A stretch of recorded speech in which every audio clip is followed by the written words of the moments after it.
मोहतात गुफ्तगू कयो। अल्हम्दुलिल्लाह रब्बिल आलमीन वस्सलातु वस्सलामु अला सय्यिदिल मुरसलीन अम्मा बअद फ़अऊज़ु बिल्लाहि मिनश शैतानिर रजीम बिस्मिल्लाहिर रहमानिर रहीम। मोहतात गुफ्तगू कयो दुआए अत्तार या अल्लाह पाक जेको भी मुकम्मल रिसालो मोहतात गुफ्तगू कयो पढ़ी या ॿुधी वठे उनके हमेशा मोहतात गुफ्तगू ऐं अमाल में एहतियात करण नसीब फरमाए ऐं जन्नतुल फिरदौस में माउ पीउ समेत बेहिसाब दाखिला नसीब फरमाए। आमीन बिजाहे खातमिन नबीयीन सल्लल्लाहु अलैहि वसल्लम।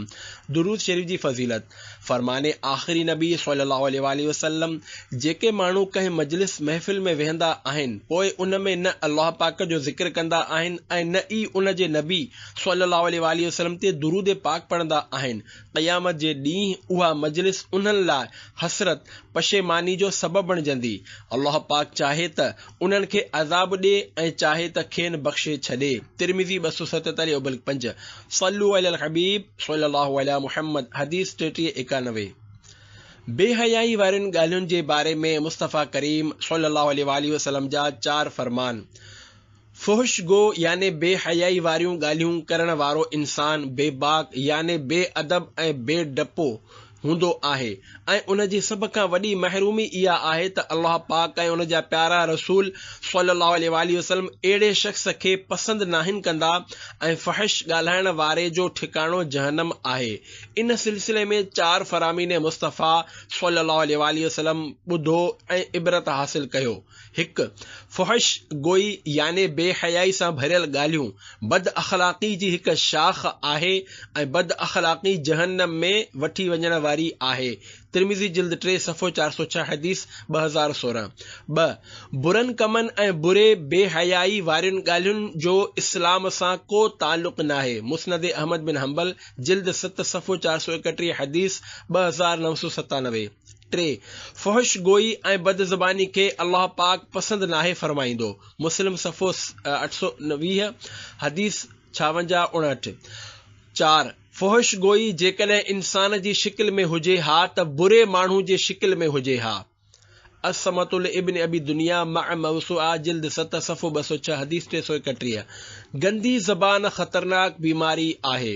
ताबई बुजुर्ग हज़रत अहनफ बिन क़ैस रहमतुल्लाहि अलैहि कबेरे माण्हुनि खे फरमायो मां तव्हांखे बदतरीन बीमारियूं न ॿुधायां? माण्हुनि चयो ज़रूर ॿुधायो। पाण फरमायाऊं बद अख़लाक़ी ऐं गंदी ज़बान सभ खां वधीक ख़तरनाक बीमारियूं आहिनि। या रब मुस्तफ़ा मुसलमाननि जे 3 ख़लीफ़े हज़रत उस्मान गनी रज़ी अल्लाह अन्हु जे शर्म ऐं हया जे सदक़े असांखे फहश ॻाल्हियुनि ऐं बेहयाई वारियुनि कमनि खां बचाए। आमीन बिजाहे ख़ातमिन नबीयीन सल्लल्लाहु अलैहि वसल्लम। कुत्ते जी शक्ल वारो हज़रत इब्राहिम बिन मैसरा रहमतुल्लाहि अलैहि फरमाइनि था चयो वञे थो फहश कलामी याने बेहयाई जूं ॻाल्हियूं करण वारो क़यामत जे ॾींहुं कुत्ते जी शिकिल में ईंदो। फहश ॻाल्हि जी तारीफ़ केतिरा ख़ुशनसीब आहिनि उहे इस्लामी भाइर ऐं इस्लामी भेनरूं जेके सिर्फ़ चङी गुफ्तगू करण लाइ ज़बान खे जुंबिश ॾींदा ऐं ख़ूब नेकी जी दावत माण्हुनि ताईं पहुचाईंदा आहिनि। अफ़सोस अॼुकल्ह माण्हुनि जूं अहिड़ियूं मजलिसूं गैदरिंग तमामु घटि मिलंदियूं जेके फहश ॻाल्हियुनि खां पाक हुजनि। एतिरे ताईं जो मज़हबी हुलिये में नज़र ईंदड़ माण्हू बि बाज़ दफ़ा बची नाहिन सघंदा। शायदि अवाम खे इहा ई ख़बर न आहे त फहश शर्मनाक ॻाल्हि कंहिंखे चवंदा आहिनि। अचो ॿुधो फहश ॻाल्हि जी तारीफ़ याने शर्मनाक ॻाल्हियुनि ऐं कमनि जो वाज़े लफ़्ज़नि में तज़किरो करणु। इह्या उल उलूम जिल्द 3 सफ़ो 151।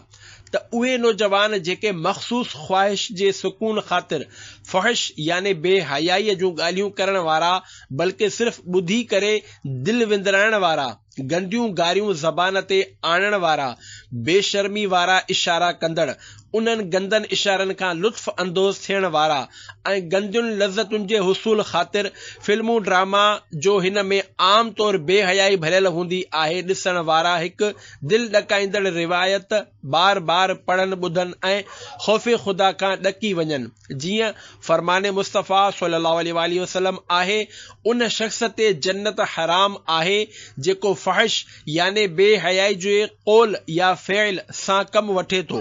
असमत जिल्द 7 सफ़ो 204 हदीस 325।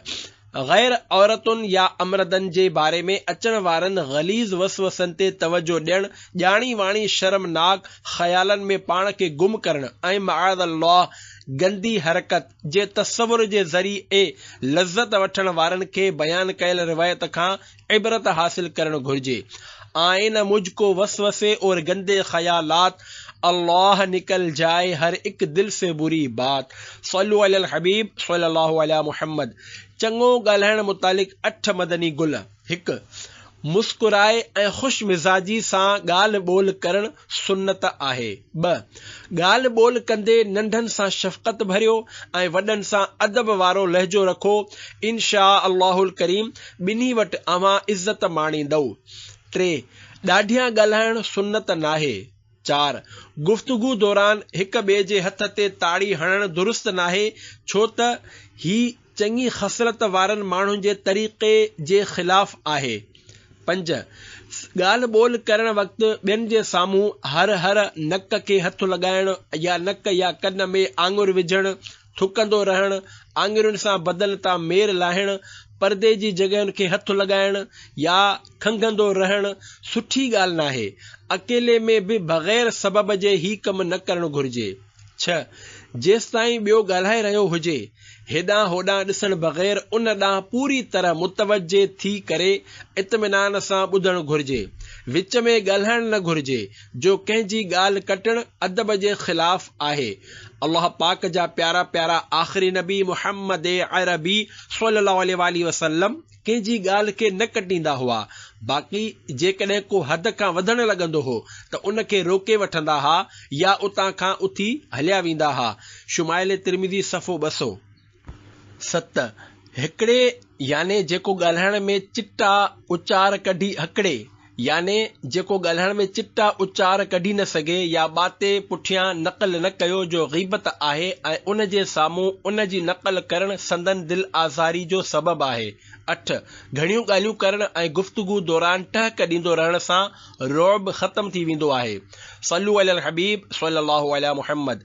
ख़ामोशी भी नेमत आहे जे 15 अखरनि जी निस्बत सां दुनिया ऐं आख़िरत में कम अचण वारियूं 15 ॻाल्हियूं। 1, हज़रत लुक़मान हकीम रहमतुल्लाही अलैहि खां पुछियो वियो, अव्हां हिन मक़ाम ऐं मर्तबे ते कीअं पहुतव? उन्हनि फरमायो, सच चवणु, अमानत अदा करणु ऐं बेकार ॻाल्हियुनि खे छॾे ॾियण सां। हिलियतुल औलिया जिल्द 6 सफ़ो 358 हदीस 99-25।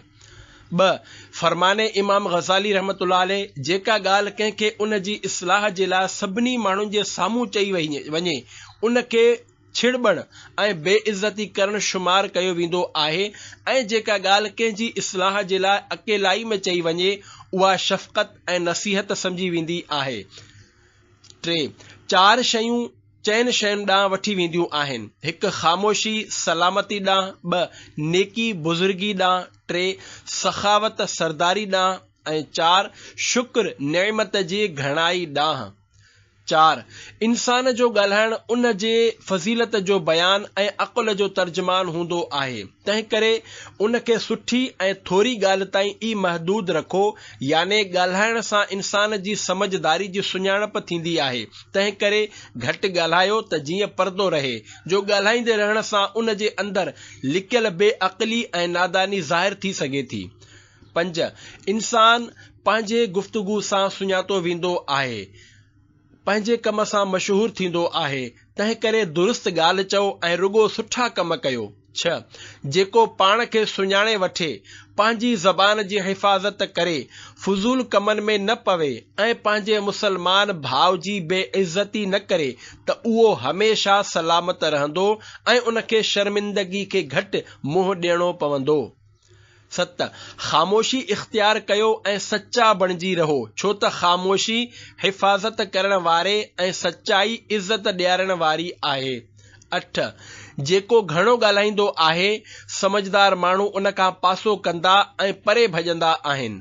9, जेको पंहिंजी गुफ़्तगू में सच ॻाल्हाईंदो आहे, उन जी ख़ुश अख़लाक़ी में वाधारो थींदो आहे। 10, अहिड़ी ख़ामोशी जंहिंसां सलामती मिले उन गुफ़्तगू खां बहितर आहे जंहिंसां शर्मिंदगी खणणी पवे।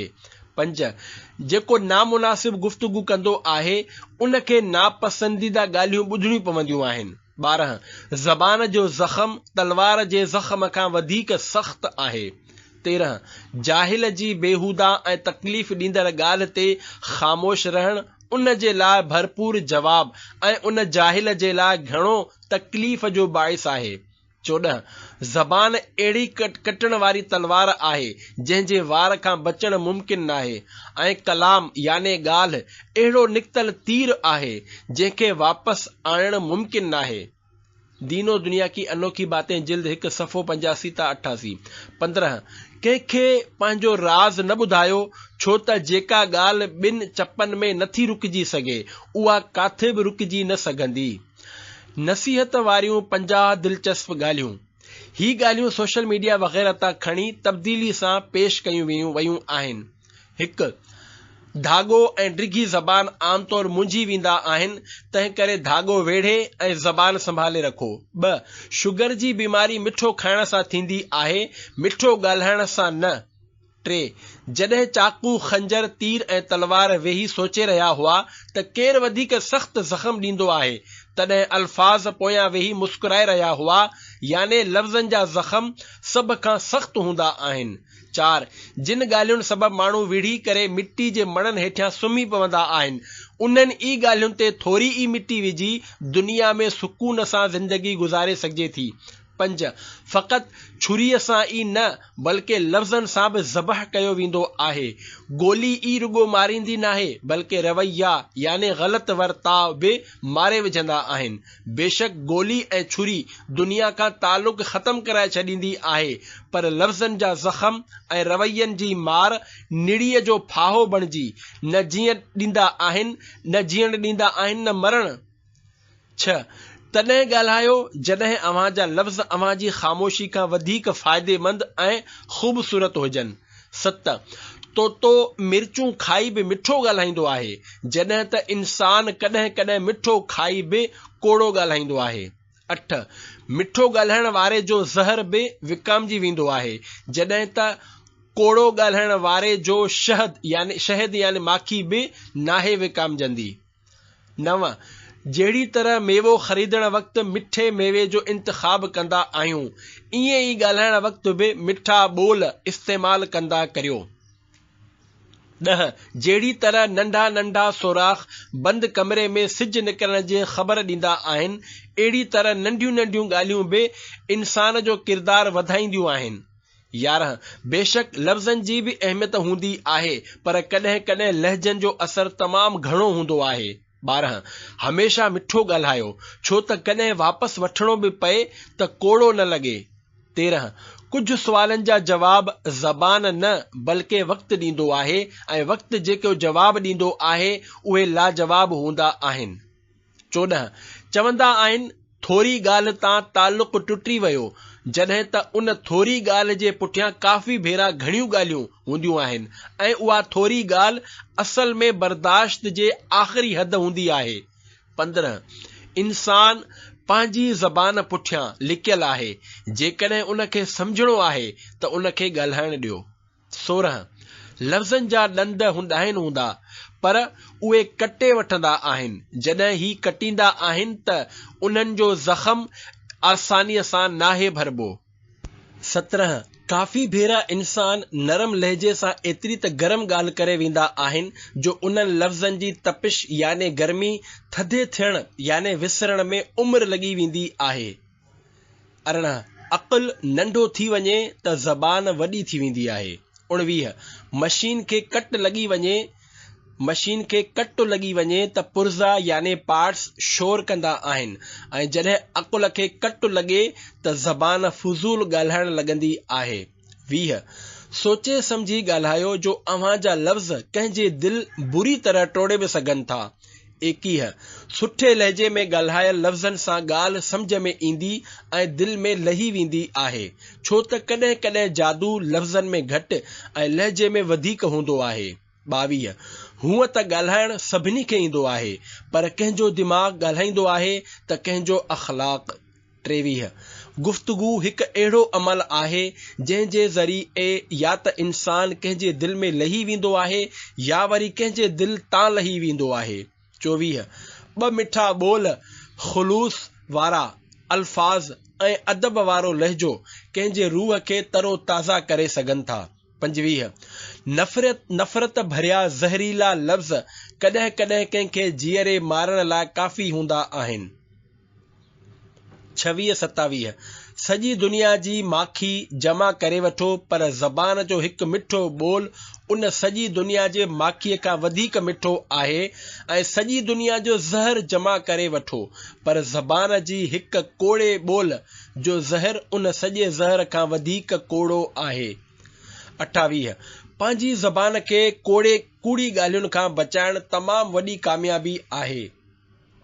29 प्यार ऐं मिठे ॿोल सां सॼी दुनिया फतह करे सघिजे थी। 30 ज़बान जी साइज़ जेतोणीकि घटि आहे पर तमामु घटि माण्हू हिन खे संभाले सघंदा आहिनि। 31 रुगो पंहिंजी ज़बान खे क़ाबू करण सां अव्हां सभिनी मुश्किलात खां बची सघो था।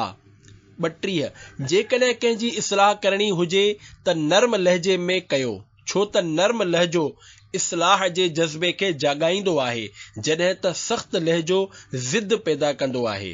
33 कुझु ॻाल्हियुनि जो जवाब सिर्फ़ ख़ामोशी आहे ऐं ख़ामोशी तमामु ख़ूबसूरत जवाब आहे। 34 पखी पंहिंजे पेरनि ऐं इंसान पंहिंजी ज़बान जे करे ॼार में फासंदो आहे।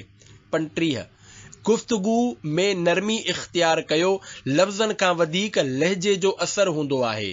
36 चमचो नापाक थी वञे त थोरे पाणीअ सां पाक करे सघिजे थो पर ज़बान नापाक थी वञे त उनखे 7 समुंडनि जो पाणी बि पाक नथो करे सघे।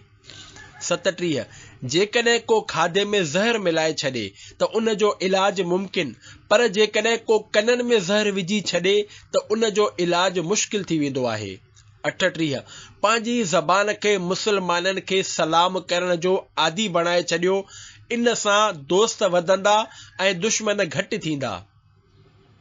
39 ॿार जी ज़बान कॾहिं कॾहिं इंसान जे सुठी या बुरी शख़्सियत जो राज़ ॿुधाए वठंदी आहे। 40 हमेशा नंढी नंढी ॻाल्हियुनि में बि एहतियात करणु घुर्जे छो त इंसान रुगो जबलनि खां ई न पत्थरनि खां बि थाॿो खाईंदो आहे।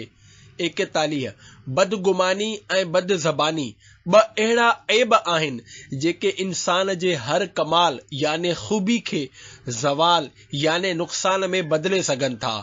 42 नंढियुनि नंढियुनि ॻाल्हियुनि जो ख़्यालु रखण सां वॾियूं वॾियूं महबतूं पैदा थींदियूं आहिनि। 43 ज़बान जी हिफ़ाज़त कयो, इंशा अल्लाहुल करीम इज़त माणींदव, ॿी सूरत में ज़िल्लत जे इस्तक़बाल जे लाइ तयारु रहो। 44 आवाज़ बुलंद करण बदिरां पंहिंजी दलील खे बुलंद कयो, गुल मींहं सां खिलंदा आहिनि, ककरनि जे गजगोड़ सां न। 45 हिकु भेरो ॻाल्हायल कूड़ अव्हां जे हमेशा जी सचाई ते सवालिया निशान बणाए सघे थो। 46 अक़लमंद इंसान उन वक़्त ताईं नाहे ॻाल्हाईंदो जेसि ताईं सभु ख़ामोश नथा थी वञनि। 47 बुरियूं ॻाल्हियूं ॿुधी हौसलो न हारियो, गोड़ खिलाड़ी न तमाशाई कंदा आहिनि। कंहिंखे 4 पैसा ॾेई ख़ुशि नथा करे सघो त 2 मिठा ॿोल ॻाल्हाए ई ख़ुशि करे छॾियो। 49 माण्हुनि सां हमेशा सुठो वर्ताव कयो, इंशा अल्लाहुल करीम उन्हनि जे दिलि में अव्हां जे लाइ हमेशा इज़त रहंदी। 50 मुंहिंजा ऐब मुंहिंजी इस्लाह जी नियत सां मूंखे ई ॿुधायो, मुंहिंजी का ॿी ब्रांच नाहे। सल्लू अलल हबीब सल्लल्लाहु अला मुहम्मद। बिस्मिल्लाहिर रहमानिर रहीम जे 19 अखरनि जी निस्बत सां ज़बान जे मुतालिक़ 19 अरबी मुहावरा सिंधी तर्जुमे सां गॾु। 1 ख़ैरुल कलामी मा क़ल्ल व दल्ल, सभ खां चङी ॻाल्हि इहा आहे जेका क़लील याने मुख़्तसर ऐं पुर दलील याने दलील सां भरियल हुजे। 2 क़ैबुल कलाम तत्वीलुह, कलाम याने ॻाल्हि खे बग़ैर ज़रूरत डिघो करण कलाम जो ऐब आहे। 3 बलाउल इंसाने मिनल लिसाने, इंसान ते आज़माइश ज़बान जे सबब ईंदी आहे। 4 लिसानुक दाउन मा लहू दवाउन, तुंहिंजो ज़बान खे ग़लत इस्तेमाल करण अहिड़ी बीमारी आहे जंहिंजी का दवा नाहे। 5 ला तुक्सिर कलामक फयक़िल्ल मक़ामुक, घणी गुफ्तगू न कर न त तुंहिंजो मक़ाम ऐं मर्तबो घटि थी वेंदो। 6 हिफ़्ज़ुल लिसानी सलामतुल इंसान, ज़बान जी हिफ़ाज़त में इंसान जी सलामती आहे। 7 याने नौजवान पंहिंजी ज़बान जे तिरकण खां मरंदो आहे, पेरनि जे तिरकण सां न। 8 ख़ैरुल ख़िलाल हिफ़्ज़ुल लिसाने, ज़बान जी हिफ़ाज़त बहितरीन ख़सलत ऐं आदत आहे। 9 सदरुक अवसअ लिसिर्रिक, तुंहिंजो सीनो तुंहिंजी पंहिंजे राज़ जे लाइ वेकरी जॻह आहे, तंहिं करे पंहिंजूं कमज़ोरियूं कंहिंखे न ॿुधाए। 10 याने ज़बान केतिरी नंढी आहे पर हिन जो नफ़ो ऐं नुक़सान केतिरो घणो हूंदो आहे। 11 जुरहुल लिसाने अनका मिन जुरहि सिहामी, ज़बान जो ज़ख़म तीर जे ज़ख़म खां वधीक हलाक कंदड़ आहे। 12 मन हफ़िज़ लिसानहू नजा मिन शर्रि कुल्लिही, जंहिं पंहिंजी ज़बान जी हिफ़ाज़त कई उन केतिरनि ई बुराइयुनि खे छुटकारो हासिल कयो। 13 ला ततरुक लिसानक यक़तअ उनुक़क, पंहिंजी ज़बान खे खुलीअ तरह न छॾियो जो तव्हांजो कंधु कपराए छॾे। 14 मन कसुर कलामुहू क़ल्ल फ़िअलुहू, जेके ॻाल्हियूं घणियूं हुजनि उन जो कमु घटि थींदो आहे। 15 मन कसुर कलामुहू कसुर मलामुहू, जंहिंजी गुफ्तगू घणी हुजे उन खे शर्मसार बि घणो थियणो पवंदो आहे। 16 मन अदुब लिसानुहु कसुर इख़वानुहु, जंहिंजी ज़बान मिठी हुजे उन जा दोस्त घणा हूंदा आहिनि। 17 अल लिसानु मिफ़्ताहुल ख़ैरि वश्शर्रि, भलाई ऐं बुराई जी चाबी ज़बान आहे। 18 अल हर्बु अव्वलुहा कलामुन, लड़ाई जी इब्तिदा ॻाल्हियुनि सां थींदी आहे। 19 लीनुल कलामे क़ैदुल क़ुलूब, नरम ॿोल दिलुनि खे लुभाईंदा आहिनि। सल्लू अलल हबीब सल्लल्लाहु अला मुहम्मद। या रब क़दीर करम जे 11 अखरनि जी निस्बत सां 11 मुहावरा माना सां गॾु मुहावरो याने उहो जुमिलो या गुफ्तगू जंहिंखे अहले ज़बान लफ़्ज़ी माना जे बदिरां ॿी माना में कंहिं ख़ासि मफ़हूम जे लाइ मख़सूस करे वरितो हुजे। 1 ज़बान बदिलण खां घिटी बदिलण बहितर आहे, याने वादो वफ़ा न करण खां नुक़सान खणण बहितर आहे। 2 ज़बान ते सिर ॾियणु, याने वादो पूरो करण जे लाइ जान जी बाज़ी लॻाए छॾणु। 3 ज़बान मां गुल छॾणु, याने निहायत मिठो ॻाल्हाइणु। 4 ज़बान कैंची वांगुरु हलणु, याने तमामु घणो ॾाढिया ॻाल्हाइणु। 5 ज़बान खे लगाम ॾियो, याने सोचे समझी ॻाल्हायो। 6 ज़बान हलाइण सां कमु निकिरंदो आहे, याने चवण ॿुधण सां ई कमु थींदो आहे, सिफ़ारिश सां मक़सदु हासिल थींदो आहे। 7 पहिरियां तोरियो पोइ ॻाल्हायो, याने पहिरियां गौर करे वठो, ॻाल्हि करण जहिड़ी हुजे त कयो न त चुप रहो। 8 हिकु चुप 100 सुख, याने ख़ामोशीअ में आराम ई आराम आहे। 9 हिकु चुप 100 खे हाराए, याने चुप रहण वारो ई कामयाब थींदो आहे।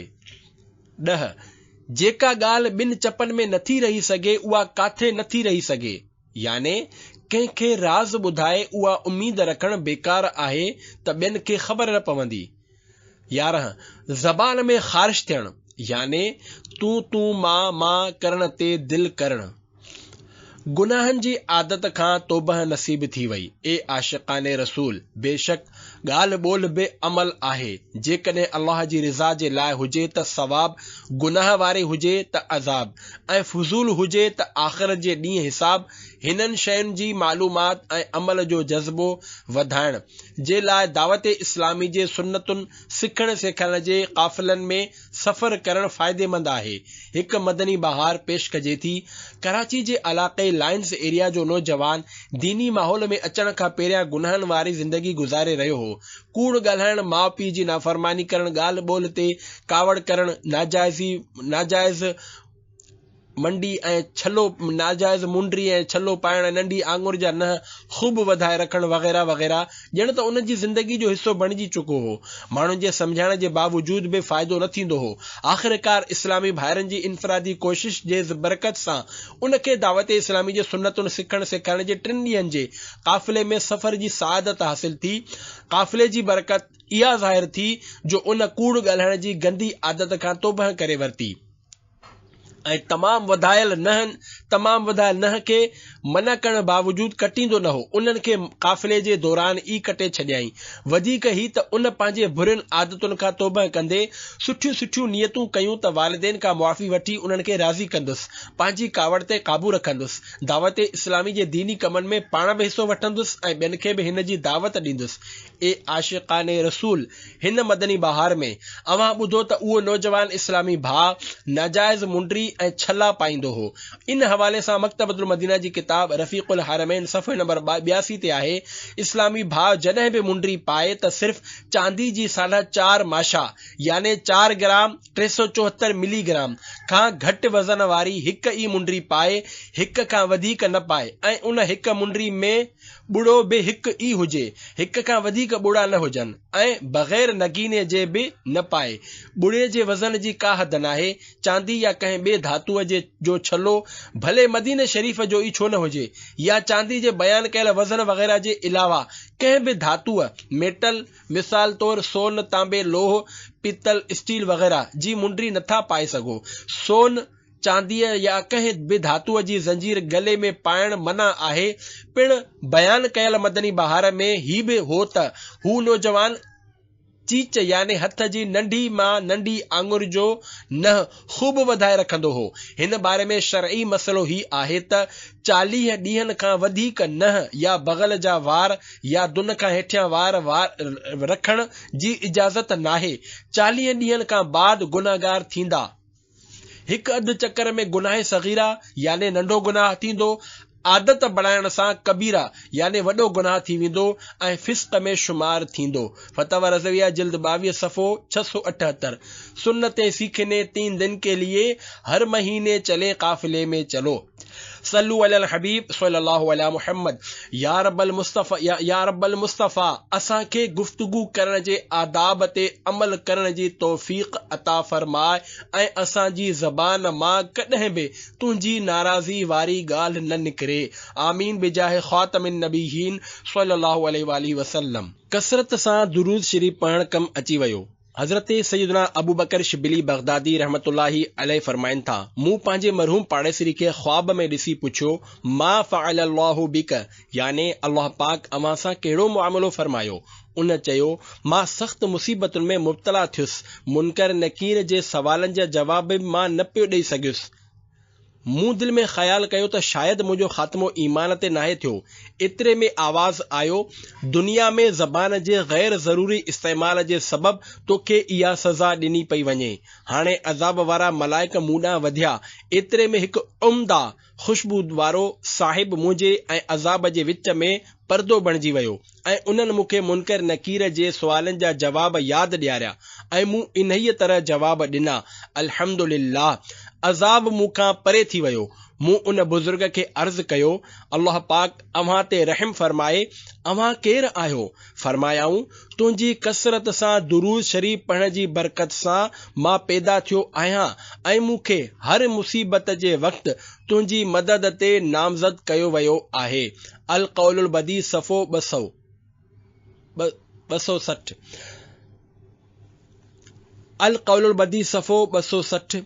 आपका नामे नामी ए सल्ले अला हर जगह हर मुसीबत में काम आ गया। सल्लु अलल हबीब सल्लल्लाहु अला मुहम्मद। प्यारा प्यारा इस्लामी भाइरो, हिते अॼुकल्ह बदकिस्मती सां ख़ामोश रहण वारा तमामु घटि मिलनि था। किन जी ज़बान त सॼो ॾींहुं हलंदी रहे थी। सिर्फ़ निंड करण वक़्तु ज़बान खे कुझु आराम मिलंदो हूंदो ऐं कुझु त निंड में बि ॻाल्हियूं करण लॻंदा आहिनि। जेकॾहिं जेको घणो ॻाल्हाईंदो आहे, कॾहिं कॾहिं उन जे वात मां कूड़ बि निकिरी सघे थो, ग़ीबत बि थी सघे थी, चुगलखोरी बि करे वेहंदो हूंदो, राज़ बि ज़ाहिर करे वेहंदो हूंदो, दिलियूं बि ॾुखाईंदो हूंदो, माण्हुनि जी हर ॻाल्हि खे कैंची वांगुरु कटींदो रहण जे सबबु पंहिंजो वक़ार बि विञाईंदो हूंदो। अक्सर ईअं बि थियो हूंदो, ॻाल्हाए पछताईंदो हूंदो।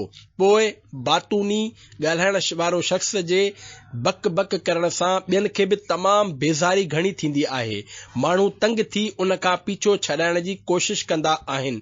मतिलब त घणो ॻाल्हाइण वारे शख़्स में बेशुमार नुक़सान आहिनि।